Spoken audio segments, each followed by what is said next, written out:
নতুন রাজনৈতিক বন্দোবস্ত নিয়ে যারা একসময় স্বপ্ন দেখেছিলেন, আজ তাদের মনেই কি সবচেয়ে বেশি হতাশা? দেশের রাজনীতি থেকে আবারও একটি নতুন শুরুর সম্ভাবনা তৈরি হচ্ছে? এই প্রশ্নগুলোই সামনে এনে অন্তর্বর্তী সরকারের সাবেক উপদেষ্টা মাহফুজ আলম দিলেন এক গুরুত্বপূর্ণ বার্তা। শনিবার গভীর রাতে নিজের ভেরিফাইড ফেসবুক পোস্টে মাহফুজ আলম জানান, নতুন বন্দোবস্ত নিয়ে আশাবাদী ছাত্র ও নাগরিকদের মধ্যে তিনি হতাশা ও আস্থাহীনতা লক্ষ্য করেছেন। গত 2 সপ্তাহে কয়েকশো মানুষের সঙ্গে কথা বলে এই বাস্তব অভিজ্ঞতার কথা তুলে ধরেন তিনি।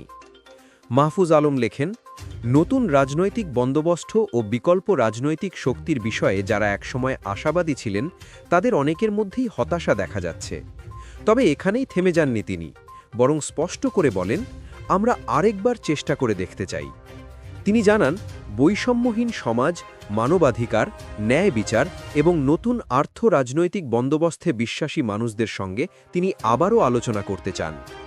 মাহফুজ আলম বলেন, দ্বিদলীয় বা জোট ভিত্তিক রাজনীতির বাইরে গিয়ে আদর্শগতভাবে আপোষহীন, পলিসি বেসড, দীর্ঘমেয়াদী অঙ্গীকার সম্পন্ন নতুন প্রজন্মের মানুষের অংশগ্রহণই এখন সবচেয়ে জরুরি।